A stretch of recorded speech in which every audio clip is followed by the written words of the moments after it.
Jamais sans la grâce, une dévotion matinale proposée par l'Église évangélique de la grâce en collaboration avec l'Institut de théologie de Cotonou.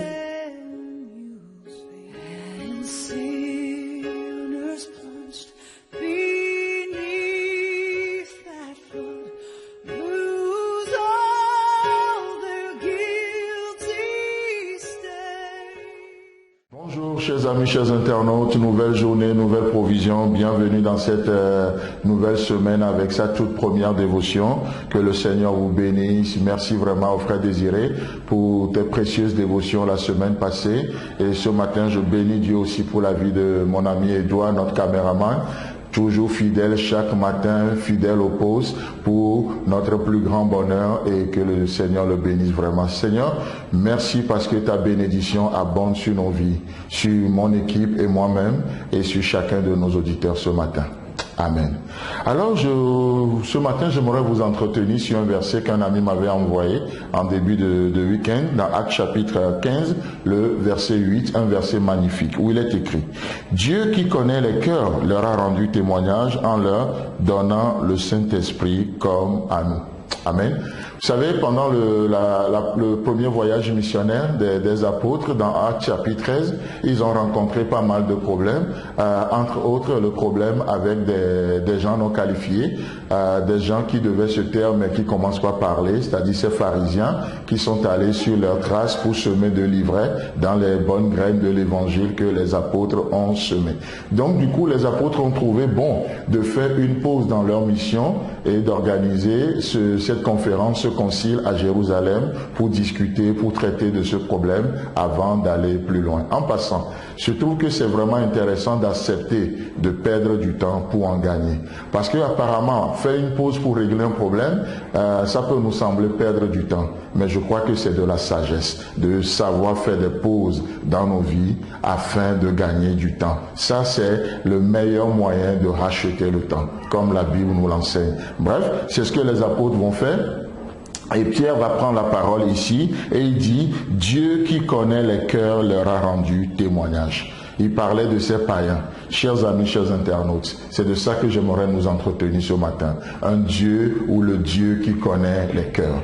Dieu connaît nos cœurs. C'est pourquoi Dieu n'est pas impressionné par votre apparence ce matin. Oh, peut-être vous êtes évangéliquement correct et tout, mais Dieu n'est pas du tout impressionné. Mais laissez-moi vous dire que Dieu n'est pas non plus découragé par votre apparence. Vous êtes peut-être, vous êtes levé ce matin dans une grande faiblesse, dans un chaos total. Dieu n'est pas découragé par votre apparence. Vous savez pourquoi? Parce qu'il connaît les cœurs. Lui sonde les cœurs. Parce que lui seul sonde les cœurs, alors il connaît véritablement les cœurs. Et c'est ce que son esprit fait. Cet esprit de Dieu qui sonde nos cœurs et qui connaît nos cœurs, la Bible dit que cet esprit-là rend témoignage à notre esprit que nous sommes enfants de Dieu. Et la Bible, comme cela ne suffit pas, il dit mais et nous le sommes. N'est-ce pas ce qu'on a vu la semaine passée? Et nous le sommes. Le témoignage de l'esprit est vrai. Le témoignage de l'esprit est véritable. Le témoignage de Dieu est véritable. Et nous le sommes. Mais j'aimerais vous poser une question ce matin. Chers amis, chers internautes. Quel est le témoignage de l'Esprit Saint vous concernant ce matin? Quel est le témoignage de l'Esprit de Dieu te concernant ce matin? Peut-être tu m'écoutes et le Saint-Esprit te convainc que tu n'es pas enfant de Dieu. Oh, tu es gentil, certes. Oh, tu aimes apparemment même les choses de Dieu. Mais le Saint-Esprit rend témoignage à ton esprit que tu n'es pas enfant de Dieu. Alors n'essaie pas de jouer le jeu. N'essaie pas de jouer le jeu. Le fait d'aller à l'église ne fait jamais de quelqu'un un chrétien. Tout comme le fait de naître dans un garage ne fera pas de quelqu'un un garagiste. Laissez-moi vous dire que le fait de naître dans une église ne fera jamais de quelqu'un un chrétien. C'est une expérience personnelle. Ce matin, tu peux faire une pause et donner ta vie à Jésus. C'est de la sagesse. C'est de la sagesse. Quel est le témoignage du Saint-Esprit te concernant ce matin. Peut-être le Saint-Esprit rend témoignage à ton esprit que tu dois te repentir dans un domaine ou dans un autre. Chers amis, chers internautes, on n'a pas besoin de faire comme si de rien n'était. Alors, lève-toi ce matin et répands-toi de la chose sur laquelle le Seigneur met son doigt. Parce que le témoignage de l'Esprit Saint est véritable. Le Saint-Esprit rend témoignage à notre esprit. C'est vraiment merveilleux. Quel est le témoignage du Saint-Esprit te concernant? Peut-être que le Saint-Esprit rend témoignage à ton esprit en te disant quoi? Tu es sur la bonne voie. Alors j'aimerais te dire une chose ce matin. Persévère.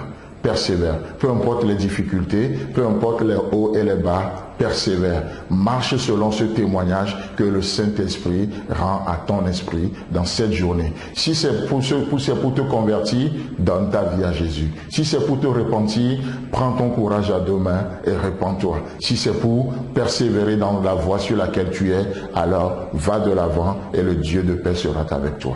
Amen. Si vous avez aimé cette dévotion, parlez-en à vos amis. Parlez-leur du message de la grâce et de ce qu'il fait dans vous. Pour un sujet de prière, une question ou plus d'informations, contactez-nous. Téléphone 64 88 35 87 ou 96 42 69 05 ou par WhatsApp au 94 75 80 20.